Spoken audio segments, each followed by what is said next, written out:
What's up, people? Back with another reaction, back with another classical reaction, and we're here to finish the piano rendering of Bach's Concerto BWV 1052, and again, it's Glenn Gould on piano with Leonard Bernstein conducting, and the Columbia, is that right? Yeah, Columbia Symphony Orchestra performing. And yes, this third movement, it's another Allegro. If you know the piece, or if you saw my reactions to the harpsichord version, you'll be aware this third movement is similar to the first one. Not quite as intense and dark, but it does have a bit of the same feel, and certainly it's more like the first movement than it is like the second movement. And again, there's some themes that are part of the first two movements, which are very much part of this third movement. And yeah, again, it's a rousing conclusion to a fantastic concerto, so let's give it a listen. This is Bach's BWV 1052 Concerto, which here, and by the way, it's in B-flat major, and it is performed by Glenn Gould on the piano and conducted by Leonard Bernstein, performed by the Columbia Symphony Orchestra, and this is the third movement, another Allegro.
out of here, Bach.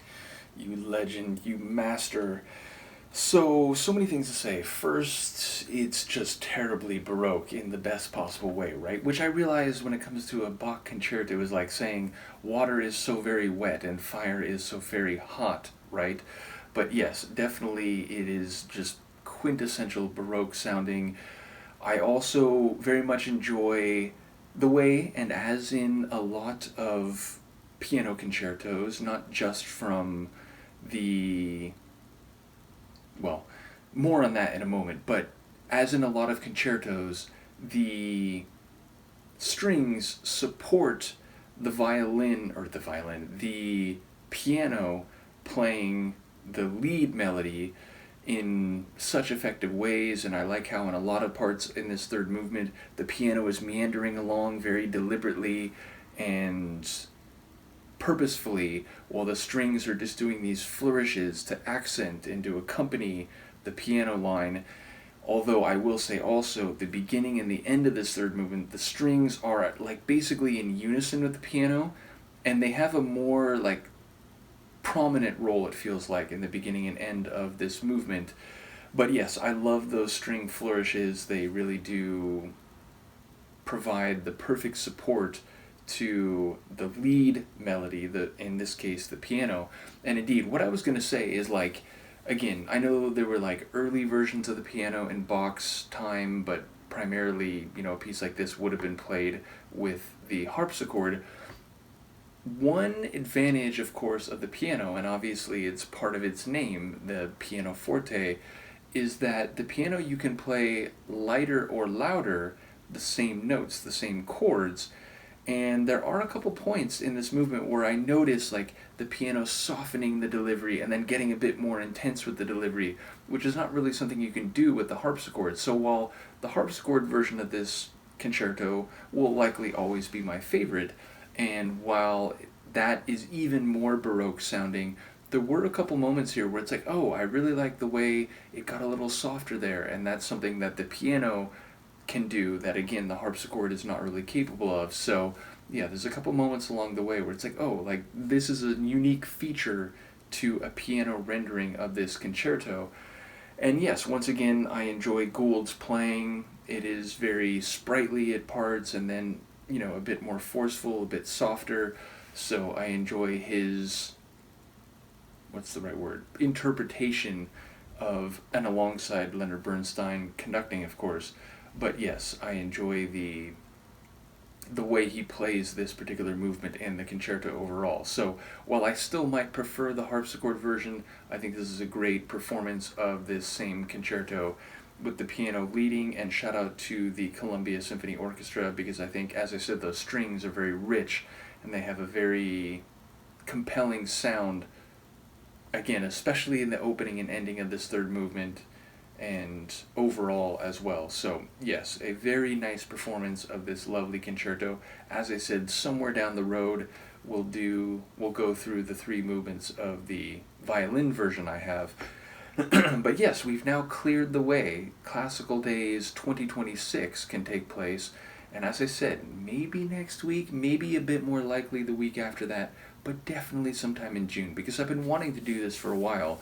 And my plan is to do a Classical Days and then maybe a classical encore like by the end of the year. So we might have 2 weeks of classical music.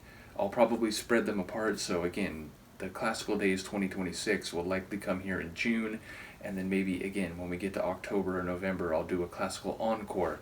So yes, my plan is to do another symphony or two, another concerto or two. I do want to do some vocal/operatic classical music when we get to Classical Days 2026. So definitely look forward to some more arias and some more sections of operas, because that is definitely something I want to do. But as I said, I want to do some full pieces as well, symphonies, sonatas. I have a lot of Mozart sonatas waiting, a lot of piano sonatas, so I'm looking forward to that, as well as piano concertos. So yes, plenty more to do, and I'm now looking forward to Classical Days 2026, so that should be coming relatively soon. Let me know what you think of this movement and the piece overall, and I will see you next time. Peace.